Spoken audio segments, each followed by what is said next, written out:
Hey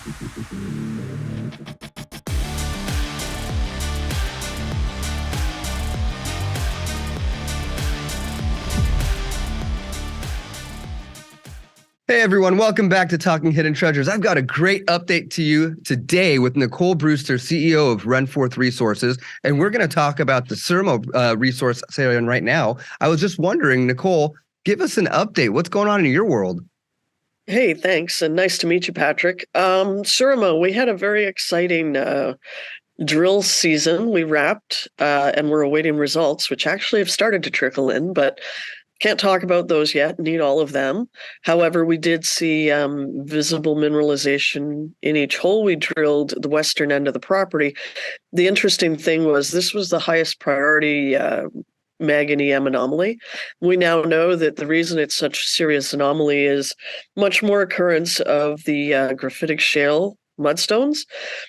Thicker, more of it, literally, which, graphitic mudstones doesn't really sound exciting. However, they carry zinc, and it's also associated. We knew it was a marker horizon, but now there looks like there's going to be an association with the VMS, which is the big prize we're chasing. It's hidden.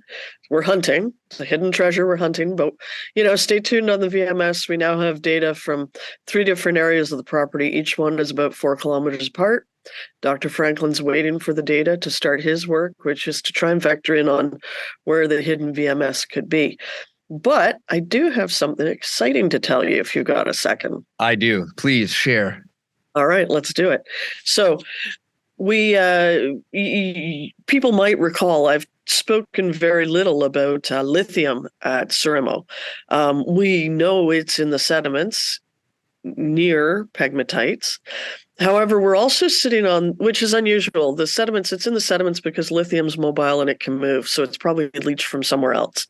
So we've got lithium within Victoria, all sorts of stuff. But what we're really looking for is spodumene in pegmatites.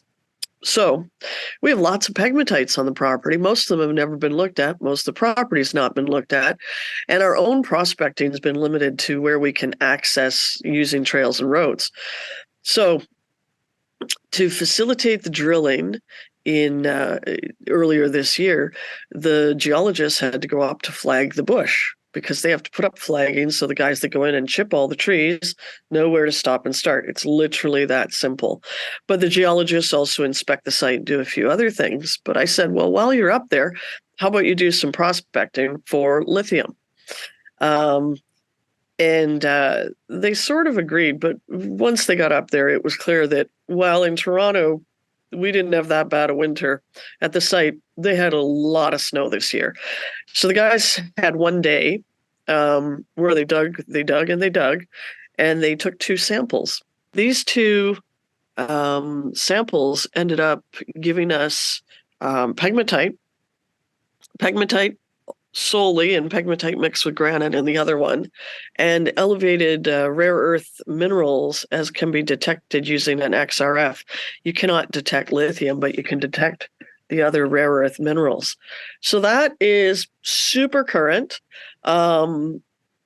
We just got to look at those samples because, fate has a role in being a treasure hunter, right? So when the guys brought those samples out of the field a little while ago, they got sent off without XRF inspection because the XRF was in for, we were awaiting a new XRF actually. However, Canada Post, in its wisdom, did not deliver the samples to the lab. Instead, they sent them back. So they came back and we were able to open up the box and XRF and determine there's rare earths in there. So that's exciting. It's not the first time we've said that. However, it's something we're going to take a look at. We can only really do it in the summer because the guys are not willing to keep digging through numerous feet of snow and ice. But they'll be out again in May prospecting the property for pegmatites, looking for lithium, looking for spodumene specifically. Yeah, congratulations on that, and good job getting out there and staying out there drilling for us. I think that the reality we have here before us is that we desperately need these supplies. We need lithium, and it's something. Well, and it's not just lithium. You're new here. And welcome again. But Victoria is a 20-kilometer long mineralized horizon, and just to the north of it, Lalonde is currently sitting at 9. This is large-scale, currently low-grade battery metals. So it's nickel, cobalt, platinum group elements, and it's also the VMS, which is the volcanic intrusive we're hunting, gives us zinc, copper, gold, and silver. So those are the pure battery metals. Lithium is the rare earth elements. Those are the exotics, right? They're the ones that are harder to find, but the projections for the need for lithium are eye-watering. Yeah. But Surimeau is already proving itself to be a very large scale. The logistics are going to result in the cost to mine in the future being as low as they could possibly be. Between hydroelectric power, so renewable green energy, cheapest in the country, road access, nobody lives there.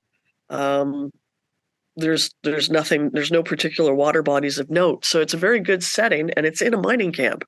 So that's the base metals. We used to call them base metals. Now we call them battery metals because it's sexier.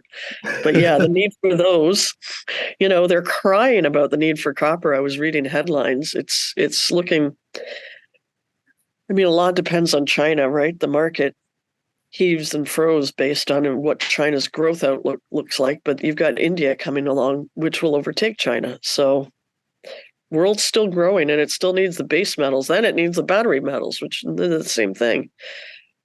Yeah, I would agree with you for sure. At this point, with all the geopolitical events occurring, especially within the BRICS nations, it is causing some concern for where we're going to be getting our domestic supplies that we need. And again, I just love that you guys are out here and we're in the North American continent together, trying to just keep things going for our families and our countries. And I think that's wonderful.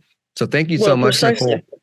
I appreciate you for coming, and we'll definitely be looking forward to another update here soon. All right. Thanks very much. Have a good day.